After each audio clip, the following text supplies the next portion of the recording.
Chewing gum ban. The importation and sale of chewing gum is prohibited in Singapore. Exceptions are made only for medical chewing gums such as nicotine gum. Chewing gum discarded on streets, sidewalks, and public places created significant cleanliness problems. Removing chewing gum from public spaces was costly to clean and maintain. Gum left on the street stuck to shoes, sidewalks, public transportation seats, and other surfaces, causing inconvenience to residents and visitors. The ban on chewing gum was introduced in 1992 by the government of Lee Kuan Yew, who was known for his strict public order and discipline measures. The ban was part of a broader campaign for a clean and green Singapore. In 2004, the ban was partially relaxed. Medical chewing gum, such as nicotine chewing gum to aid in smoking cessation, is now allowed, but can only be purchased with a doctor's prescription. This has addressed some medical needs without violating the overall ban. The fines for violating Singapore's chewing gum ban can be very significant. Initial fines can be as high as several $100s, and even stricter measures, including community service, can be imposed for repeat offenses. Driving ban for women. Until 2018, women were banned from driving. This law has been repealed, but there are still strict rules regarding women's behavior on the roads. The ban on driving for women in Saudi Arabia was deeply rooted in the country's social and cultural norms. Saudi Arabia follows a strict interpretation of Islamic law, Sharia, and many restrictions on women's rights were based on this interpretation. Driving by women was considered inconsistent with the traditional roles of women in Saudi society. Formally, the ban was not enshrined in legislation as an explicit law prohibiting women from driving. However, in practice, it was impossible to issue driver's licenses to women, effectively making it illegal for them to drive.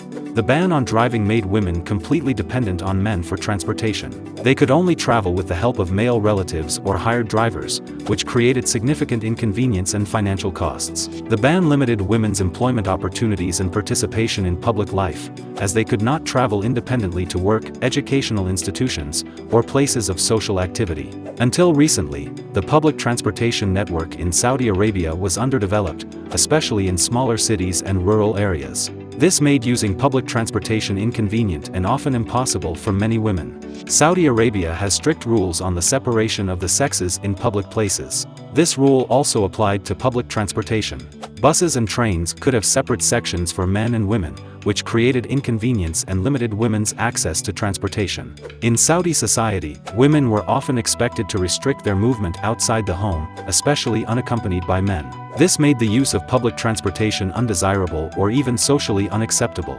Under the male guardianship system, women had to obtain permission from their husbands, fathers, or other male guardians for many activities, including travel and use of public transportation. This limited their autonomy and mobility. The reforms initiated by Crown Prince Mohammed bin Salman are helping to increase freedom of movement for women. The lifting of the driving ban in 2018 was an important step in this direction, and it has had an impact on the use of public transportation. Restrictions on haircuts. There are restrictions on the hairstyles that are allowed. Men can choose from 10 approved styles and women from 18.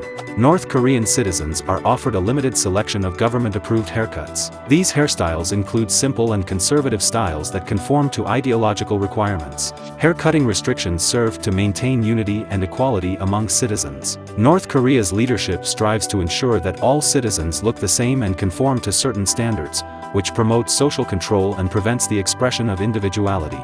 Barbershops in North Korea operate under strict government control, and barbers are required to follow established rules. Any deviation from approved haircuts can result in penalties for both customers and hairdressers. In North Korea, the cult of personality of leaders plays an important role. Citizens are required to emulate the look and style of leaders such as Kim Jong-un. This includes haircuts, which are often advertised as officially approved or recommended hairstyles. Imposing rules and regulations on the personal lives of citizens, such as haircuts, is a way of maintaining control over the population. This allows the government to monitor the discipline and loyalty of the citizens. Restrictions on haircuts also serve to counter the influence of Western culture. In North Korea, any manifestation of Western fashion trends is seen as a potential threat to the ideological stability and purity of the nation. Kim Yo-jong, sister of North Korean leader Kim Jong-un, typically wears a simple yet elegant hairstyle. She is often seen with a straight, shoulder-length bob, occasionally parted in the middle or on the side. This style reflects her serious and authoritative role within the North Korean regime, exuding a professional and no-nonsense image. Please, if you've heard about these strange laws, write a plus in the comments. If you haven't heard, write a minus. Thank you.